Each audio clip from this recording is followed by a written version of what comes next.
지금 당신의 삶은 평온한가요? 아니면 고통과 번뇌 속에서 헤매고 있나요? 매일 아침 눈을 뜨면 무거운 마음으로 하루를 시작합니다. 해결되지 않는 문제들이 산더미처럼 쌓여 있고 끝없는 걱정과 불안이 마음을 짓누릅니다. 직장에서는 상사와의 갈등으로 스트레스 받고 집에서는 가족과의 마찰로 마음이 상합니다. 경제적 부담은 날로 커져가고 건강에 대한 걱정도 끊이지 않습니다. 이런 상태로는 진정한 행복을 찾을 수 없습니다. 아무리 바깥 조건을 바꿔도 마음이 평온하지 않으면 모든 것이 무의미합니다. 인생의 진정한 역전은 외부 환경이 바뀔 때가 아니라 마음이 평온해질 때 일어납니다. 오늘 여러분과 함께 나누고 싶은 것은 부처님께서 전해주신 5가지 소중한 가르침입니다. 이 가르침들을 통해 진정한 평온과 행복을 찾는 길을 함께 걸어보겠습니다. 이 가르침들은 단순한 이론이 아닙니다. 2500년 전부터 수많은 사람들이 실제로 실천하며 인생을 바꾼 검증된 지혜입니다. 마음을 다스리는 방법, 지혜를 얻는 비결, 번뇌를 극복하는 길, 진정한 행복을 찾는 법.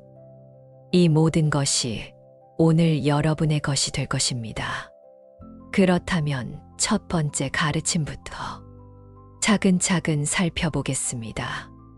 부처님께서 법구경에서 이렇게 말씀하셨습니다. 모든 고통의 근원은 집착에 있다. 집착에서 벗어나면 해탈이 있고, 해탈이 있으면 진정한 자유가 있다.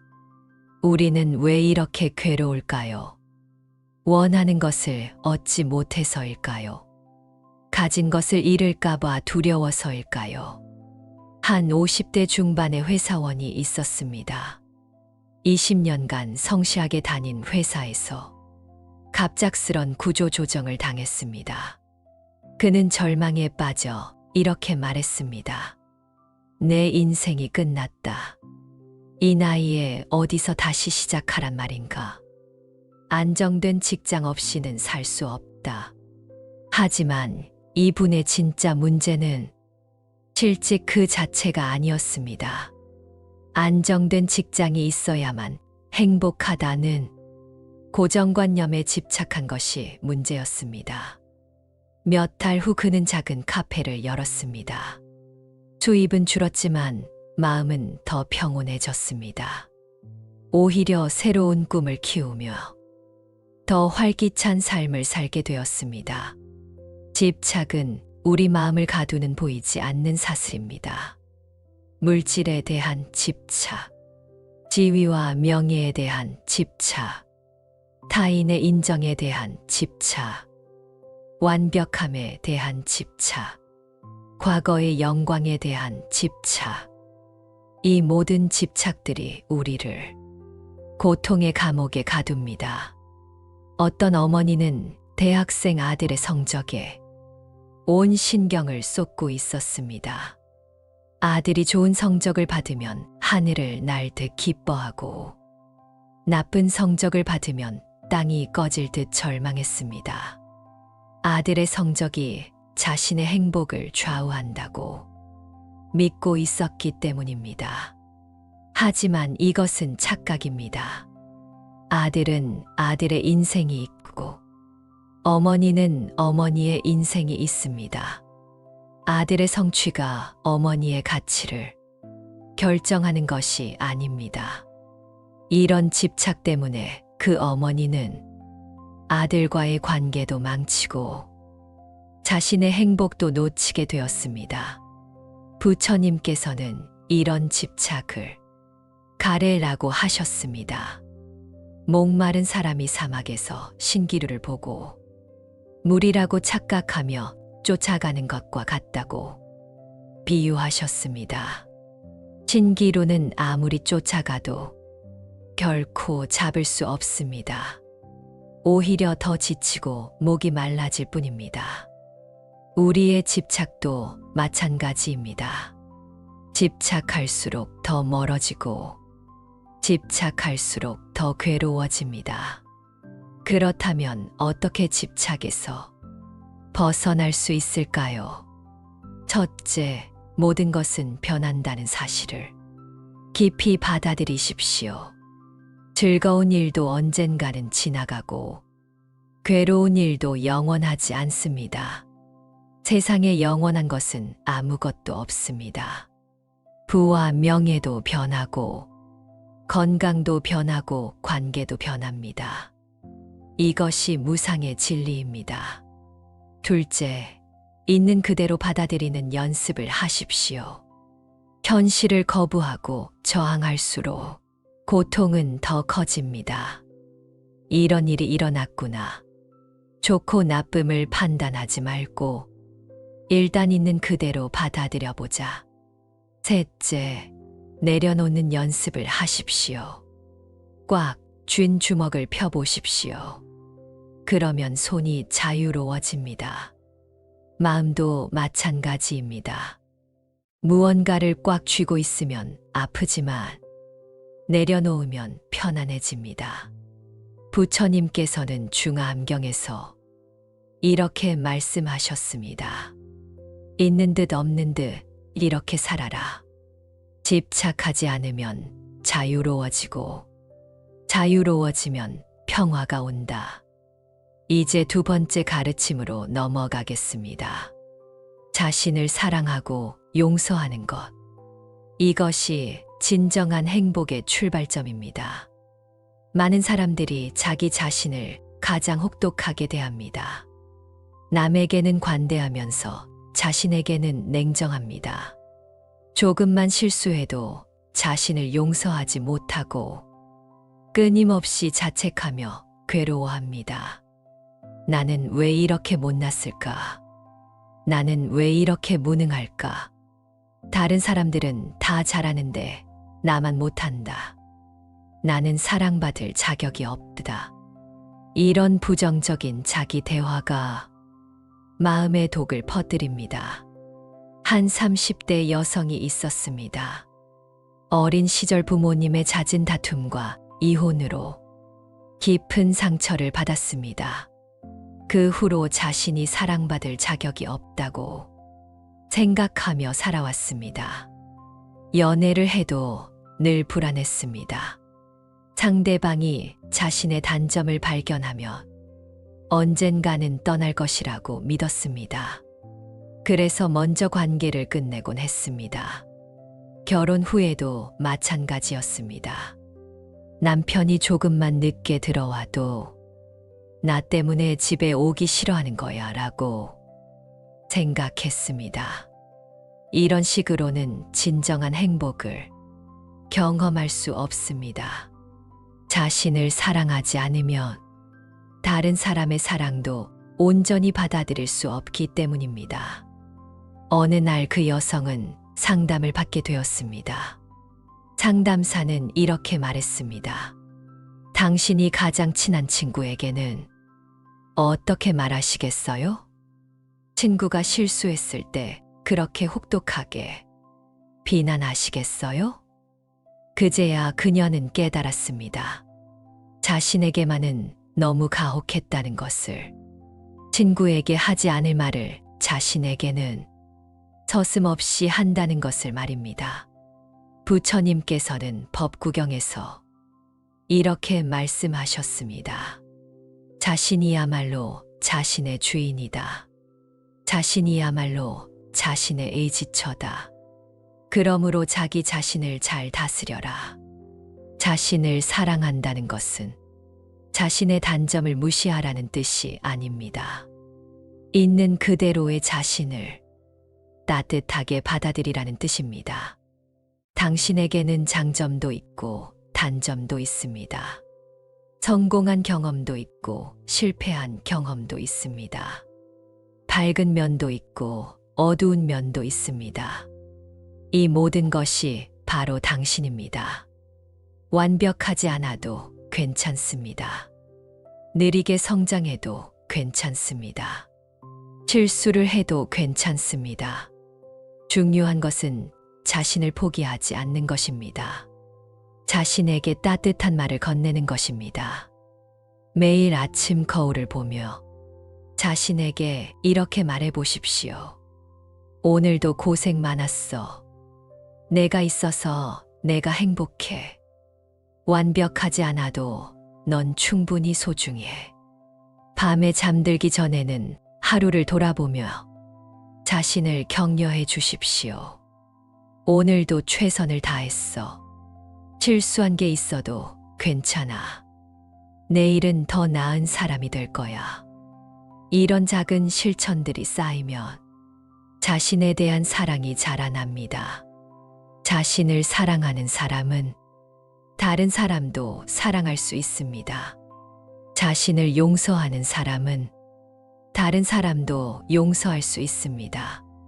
자신을 믿는 사람은 다른 사람도 믿을 수 있습니다. 부처님께서는 이렇게 말씀하셨습니다. 예민한 자신을 자책하지 말고 이렇게 따뜻하게 안아줘라. 세 번째 가르침은 마음을 고요히 다스리는 것입니다. 외부의 환경은 시시각각 변합니다. 좋은 일이 일어나기도 하고 나쁜 일이 일어나기도 합니다. 하지만 마음의 중심을 잃으면 인생 전체가 흔들립니다. 한 40대 사업가가 있었습니다. 사업이 잘 될 때는 교만하며 자만했고 사업이 어려울 때는 절망하며 포기했습니다. 감정의 기복이 너무 심해서 가족들도 힘들어했습니다. 좋은 소식이 들리면 하늘을 날듯 기뻐하며 과도한 투자를 하기도 했고 나쁜 소식이 들리면 땅에 떨어진 듯 절망하며 성급하게 사업을 정리하기도 했습니다. 이런 식으로는 사업도 제대로 할 수 없고 인생도 안정될 수 없습니다. 그러던 어느 날 그는 깨달았습니다. 문제는 외부 상황이 아니라 그 상황에 반응하는 자신의 마음이었습니다. 상황은 중립적입니다. 좋고 나쁨은 내 마음이 만들어내는 것입니다. 비가 오는 것 자체는 좋지도 나쁘지도 않습니다. 농부에게는 단비일 수 있고 나들이를 계획했던 사람에게는 아쉬운 일일 수 있습니다. 똑같은 비인데도 마음에 따라 전혀 다르게 받아들여지는 것입니다. 부처님께서는 법구경에서 이렇게 말씀하셨습니다. 현명한 이는 그 자신의 마음을 다스린다. 잘 다스려진 마음은 행복의 근원이다. 견고한 바위가 바람에 흔들리지 않듯 지혜로운 이는 칭찬과 비난에 동요되지 않는다. 마음이 고요하면 어떤 상황에서도 지혜롭게 대응할 수 있습니다. 마음이 어지러우면 좋은 기회가 와도 제대로 판단할 수 없습니다. 그렇다면 어떻게 마음을 고요히 다스릴 수 있을까요? 첫째, 호흡에 집중하는 연습을 하십시오. 깊고 느린 호흡은 마음을 안정시킵니다. 화가 날 때나 불안할 때 천천히 깊게 숨을 쉬어 보십시오. 숨을 들이마시며 평화를 받아들이고 숨을 내쉬며 불안과 분노를 내보내십시오. 이것을 몇 번 반복하면 마음이 점차 안정됩니다. 둘째, 지금 이 순간에 집중하십시오. 과거의 후회나 미래의 걱정에 마음을 빼앗기지 마십시오. 과거는 이미 지나갔고 미래는 아직 오지 않았습니다. 오직 지금 이 순간만이 진짜입니다. 셋째, 감정을 관찰하는 연습을 하십시오. 화가 나거나 슬퍼도 그 감정에 휩쓸리지 마십시오. 아, 지금 내가 화를 내고 있구나. 지금 내 마음에 슬픔이 올라오고 있구나. 이렇게 객관적으로 바라보십시오. 한 여성이 남편과 크게 다툰 후 화가 나서 견딜 수 없었습니다.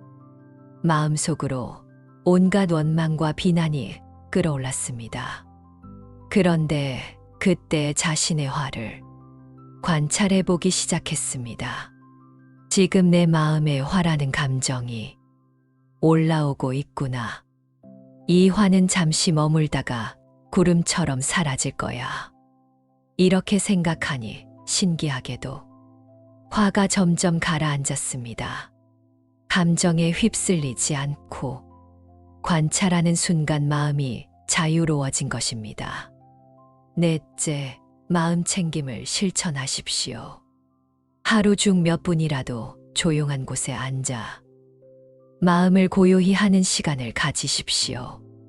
생각이 일어나면 억지로 막지 말고 그냥 흘려보내십시오. 마치 하늘을 지나가는 구름을 바라보듯 생각들을 바라보십시오. 부처님께서는 이렇게 말씀하셨습니다. 평온을 잃으면 인생도 흔들린다. 이렇게 마음을 다스려라. 네 번째 가르침은 시련을 지혜의 기회로 삼는 것입니다.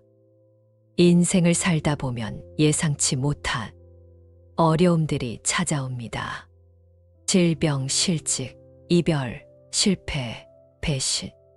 이런 일들이 일어날 때 우리는 절망하고 원망합니다. 왜 하필 나에게 이런 일이? 내가 뭘 잘못했기에? 세상이 불공평하다. 하지만 부처님께서는 전혀 다른 관점을 제시하셨습니다. 고통과 시련이야말로 우리를 성장시키는 가장 큰 스승이라고 말씀하셨습니다. 한 20대 청년이 창업에 도전했습니다. 몇 년간 준비한 사업이었지만 시장 상황이 좋지 않아 실패했습니다. 빚만 수천만 원 남았습니다. 절망적인 상황이었지만 그는 이 시련을 통해 값진 교훈을 얻었습니다. 시장 조사의 중요성을 배웠고 자금 관리의 중요성을 깨달았습니다. 무엇보다 진짜 친구가 누구인지 알게 되었습니다. 어려울 때 곁에 남은 사람들의 소중함을 뼈저리게 느꼈습니다. 그리고 자만했던 마음을 버리고 겸손함을 배웠습니다. 다른 사람의 조언에 귀 기울이는 자세를 갖게 되었습니다. 몇 년 후 그는 다시 창업에 도전했고 이번에는 큰 성공을 거두었습니다. 그때 그는 이렇게 말했습니다. 그 실패가 없었다면 지금의 나는 없었을 것이다. 시련이야말로 최고의 스승이었다. 또 다른 예를 들어보겠습니다. 한 중년 여성이 유방암 진단을 받았습니다. 충격이 컸지만 치료에 최선을 다했습니다. 투병 과정은 힘들었지만 그 과정에서 많은 것을 깨달았습니다. 건강의 소중함을 느꼈고 가족의 사랑을 다시 확인했습니다. 무엇보다 하루하루의 소중함을 절실히 깨달았습니다. 당연하게 여겼던 모든 것들이 얼마나 감사한 일인지 알게 되었습니다. 완치 후 그녀는 같은 병을 앓는 환자들을 돕는 자원봉사를 시작했습니다. 자신의 경험이 다른 사람들에게 큰 힘이 된다는 것을 발견했습니다. 병을 얻은 것은 불행이었지만 그 과정에서 얻은 깨달음은 내 인생 최고의 선물이었다고 그녀는 말했습니다. 시련은 우리를 무너뜨리기 위해 오는 것이 아닙니다. 더 강하고 지혜로운 사람으로 만들기 위해 오는 것입니다.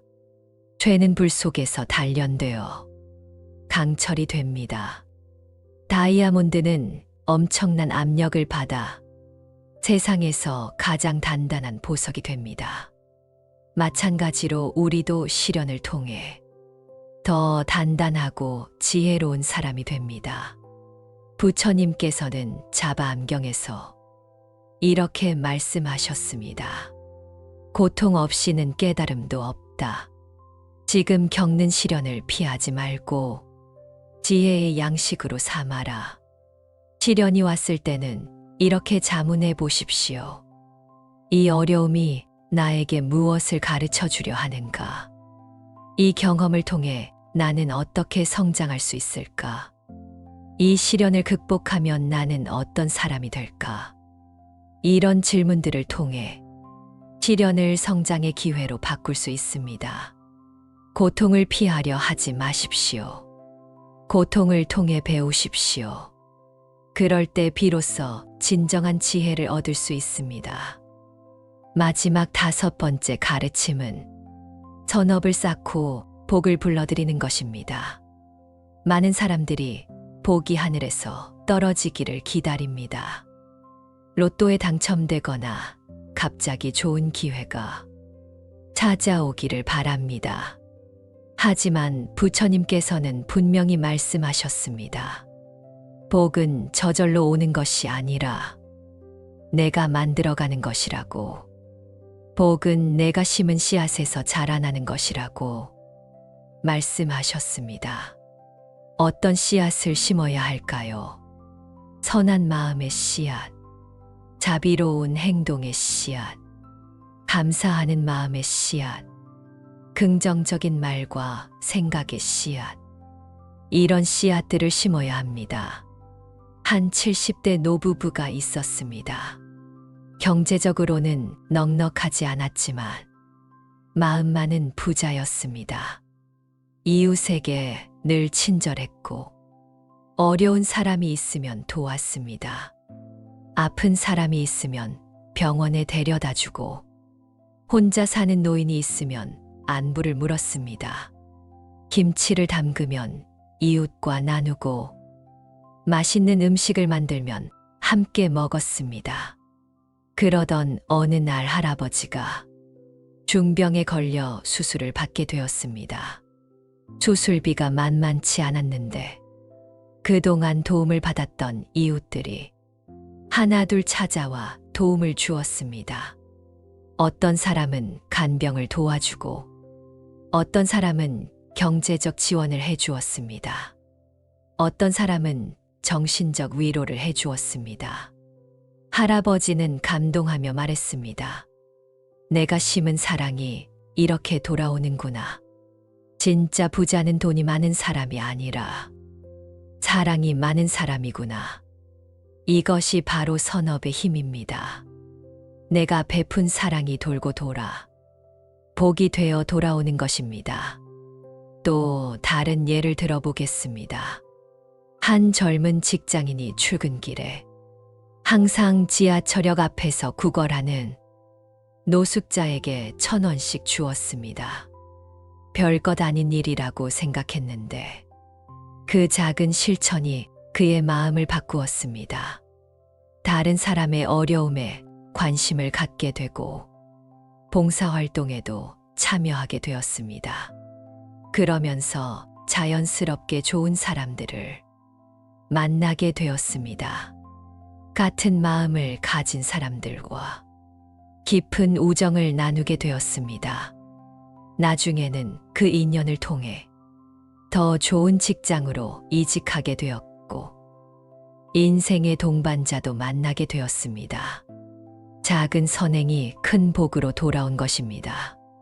부처님께서는 법구경에서 이렇게 말씀하셨습니다. 마음이 편하면 복이 스며든다. 좋은 인연을 곁에 두어라. 복이 되는 인연은 저절로 오지 않습니다. 내가 먼저 복이 되는 인연이 되어야 합니다. 다른 사람에게 기쁨을 주는 사람, 다른 사람의 마음을 편하게 해주는 사람, 다른 사람을 격려하고 응원하는 사람, 이런 사람 곁에는 좋은 인연들이 모입니다. 반대로 불평불만만 하는 사람, 다른 사람을 비판하고 판단하는 사람, 부정적인 에너지를 퍼뜨리는 사람. 이런 사람 곁에서는 좋은 인연들이 떠납니다. 그러므로 먼저 자신이 좋은 인연이 되십시오. 따뜻한 말을 건네십시오. 진심 어린 관심을 보여주십시오. 작은 도움이라도 기꺼이 베푸십시오. 길에서 넘어진 사람이 있으면 일으켜주고, 무거운 짐을 든 사람이 있으면 도와주십시오.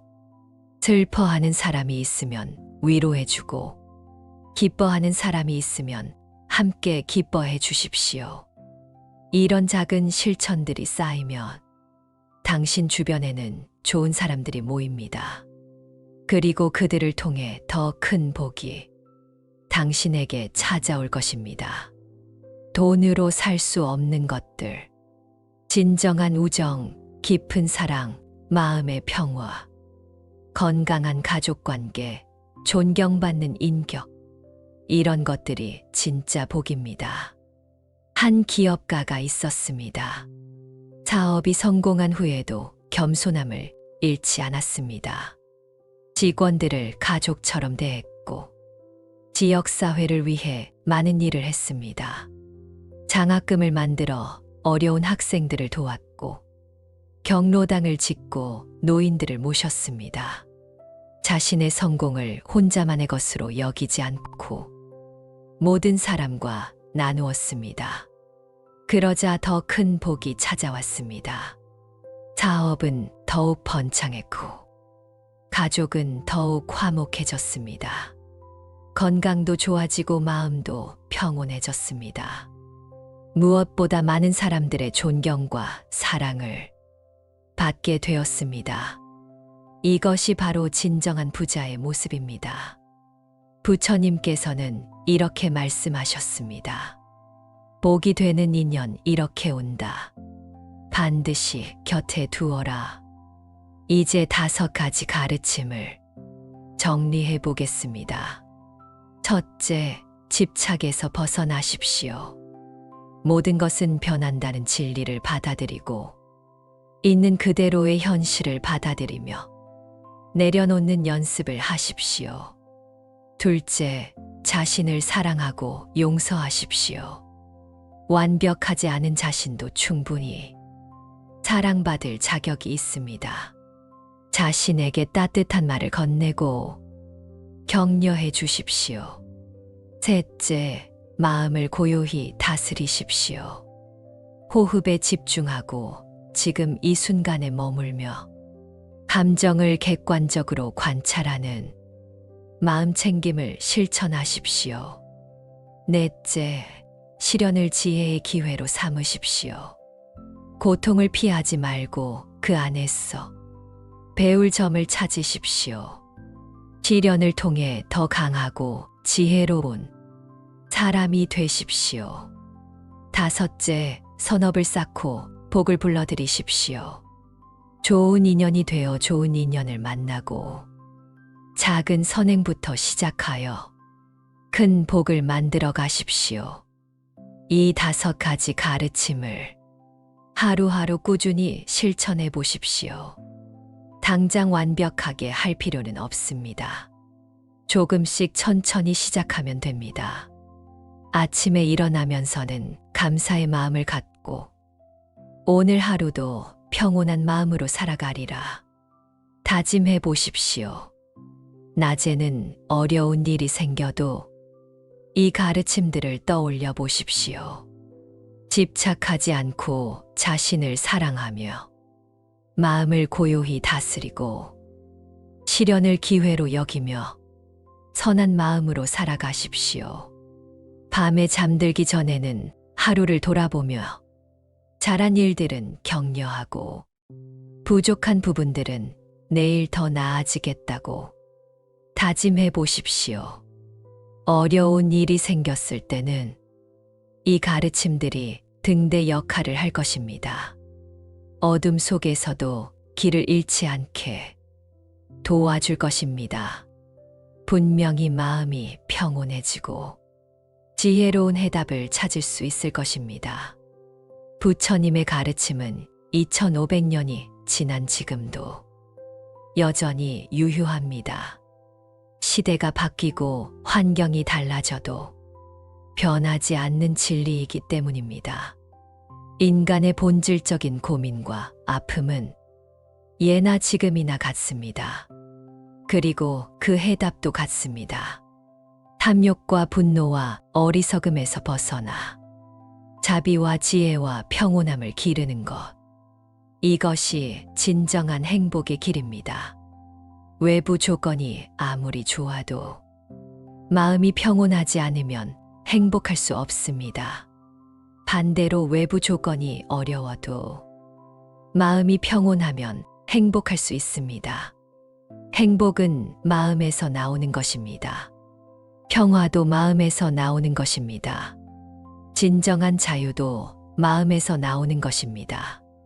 그러므로 마음을 다스리고 지혜를 기르며 자비로운 마음으로 살아가는 것이 가장 중요합니다. 오늘 이 가르침들을 들으신 것만으로도 이미 큰 복을 받으신 것입니다. 부처님의 지혜를 접한 것 자체가 매우 소중한 인연입니다. 이제 실천만 남았습니다.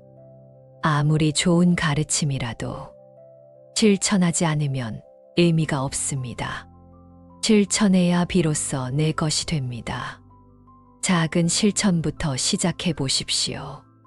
집착을 하나씩 내려놓고 자신에게 따뜻한 말을 건네고 호흡에 집중하며 마음을 고요히 하고 어려움을 성장의 기회로 받아들이고 주변 사람들에게 선한 영향력을 발휘해 보십시오. 이 모든 것이 당신의 인생을 완전히 바꾸어 놓을 것입니다. 마음의 평온과 진정한 행복이 당신의 것이 될 것입니다. 당신 자신이 바뀌면 당신의 가족도 바뀝니다. 당신의 직장도 바뀝니다. 당신의 인간관계도 바뀝니다.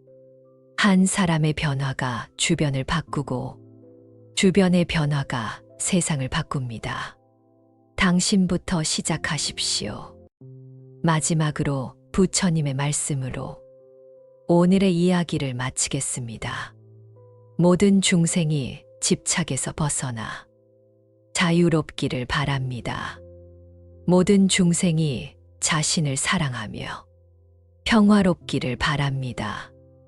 모든 중생이 마음을 다스려 고요하기를 바랍니다. 모든 중생이 시련을 통해 지혜를 얻고 선업을 쌓아 복을 누리며 진정한 행복을 얻기를 바랍니다. 원컨대 이 가르침이 여러분의 삶에 평온과 지혜와 행복을 가져다 주기를 간절히 기원합니다. 나무석가모니불, 나무아미타불, 나무관세음보살. 이 영상이 도움이 된다면 구독과 좋아요 눌러주시면 감사하겠습니다. 여러분의 응원이 큰 힘이 됩니다.